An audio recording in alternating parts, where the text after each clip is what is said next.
नमस्कार, स्मार्ट मराठी सुगरण या यूट्यूब चॅनलमध्ये सर्वांचे मनापासून स्वागत। आज आपण कोकणातील लग्न समारंभात किंवा सणावाराला बनवली जाणारी गोडी डाळ अगदी सोप्या पद्धतीने कशी बनवायची ती आज आपण बनवूया।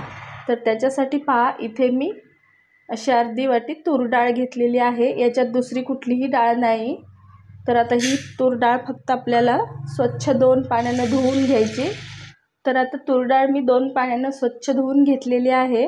तर याच्यात डाळीला जेवढं लागेल तेवढं आपण पाणी घालायचं आणि ही डाळ मी 4 माणसांसाठी करणार आहे।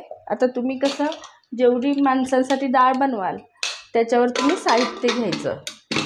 तर कुकरच्या आता आपण 4 शिट्या अशा करून घेऊया, कारण मोठा कुकर असला तर 3 शिट्यातच डाळ शिजते, पण आपल्या आवश्यकतेनुसार डाळ किती शिट्यात शिजते तर आपण शिजवून घ्यायची।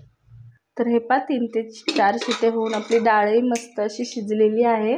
तर आता ह्या डाळीसाठी लागणारं साहित्य पाहूया। आणि ह्या डाळीसाठी एक आपल्याला वाटण बनवून घ्यायला लागतं। त्याच्यासाठी पहा, इथे मी अर्धा कांदा घेतलेला आहे। तर हा कच्चाच कांदा वापरायचा आणि तेवढं थोडंसं खोबरं घेतलेलं आहे। हे आपल्या आवडीवर कमी जास्त करायचं। आणि अर्धा चमचा हळद, 1 चमचा जिरे, 1 हिरवी मिरची पण आपल्या आवडीवर घ्यायची, कमी किंवा जास्त, 7 ते 8 अशा लसूण पाकळ्या। आणि याच्यात आपल्याला थोडंसं पाणी घालून वाटायचं, असं बारीक वाटून घ्यायचं।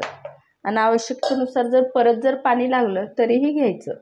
तर हे पहा, अशा प्रकारे बारीक असं मस्त मिक्सरला करून घ्यायचं। हे पहा, तर हे वाटण आपल्याला फोडणीत वगैरे घालायचं नाही, तर ह्या शिजलेल्या डाळीत असं घालून घ्यायचं। तर हे पहा, डाळीत सगळं वाटण घातलेलं आहे आणि अशी डाळ मस्त घोटून घ्यायची। तर आता आपण ह्या डाळीला फोडणी देऊया। आणि डाळीला फोडणी देण्यासाठी पहा, मी पातेल्यात 1 चमचा तेल घातलेलं आहे। तेल आपल्या आवडीवर घ्यायचं। आणि आता थोडंसं तेल गरम झालं की आपण याच्यात 1 चमचा मोहरी घालायची। आपल्याला या डाळीत जिरे वापरायचे नाही। याच्यात पहा, 7 ते 8 लसूण पाकळ्या मी अशा चेचून घेतलेल्या आहेत खलबत्त्याने। त्या तुम्ही बारीक कापून घेतल्या तरीही चालतात। तर आता आपण हा लसूणही याच्यात घालूया आणि लसूणही मस्त फ्राय होऊ द्यायचा। गोल्डन रंग लसणाला आपल्याला येऊ द्यायचा नाही। आता लसूणही चांगली फ्राय झालेली आहे। तर याच्यात आपल्याला थोडंसं अगदी हिंग घालायचं, आपल्या आवडीवर घालायचं। आवडत असेल तर घाला, नाही घातलं तरीही चालतं। आणि आता आपल्याला याची डाळ ओतून घ्यायची आणि जेवढी डाळ आपल्याला लागेल तेवढं पाणी घालून घ्यायचं। हे पहा, डाळीत मी पाणी वगैरे घालून घेतलेलं आहे। तर हे पहा, आणि याच्यात तुम्हाला फोडणीत जर कढीपत्ता वापरायचा असेल, कोथिंबीर कढीपत्ता, तर तुम्ही वापरू शकता। मी वापरलेला नाही।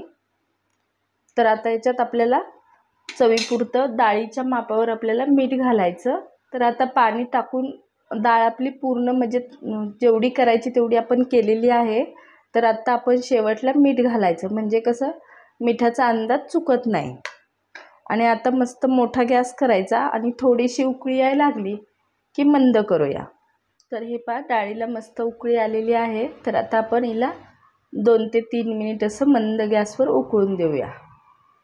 जास्त आपल्याला उकळून नाही घ्यायची, 2 ते 3च मिनिट फक्त। तर 2 ते 3 मिनिट आपली डाळ मस्त अशी उकळलेली आहे। तर आता मी गॅस बंद करते आणि हे पहा, कोकणातली गोडी डाळ आपली खाण्यासाठी आता तयार झालेली आहे। आजची रेसिपी आवडल्यास व्हिडिओला लाईक, शेअर आणि सबस्क्राईब करायला विसरू नका। पुन्हा भेटूया नवीन रेसिपीसोबत। धन्यवाद।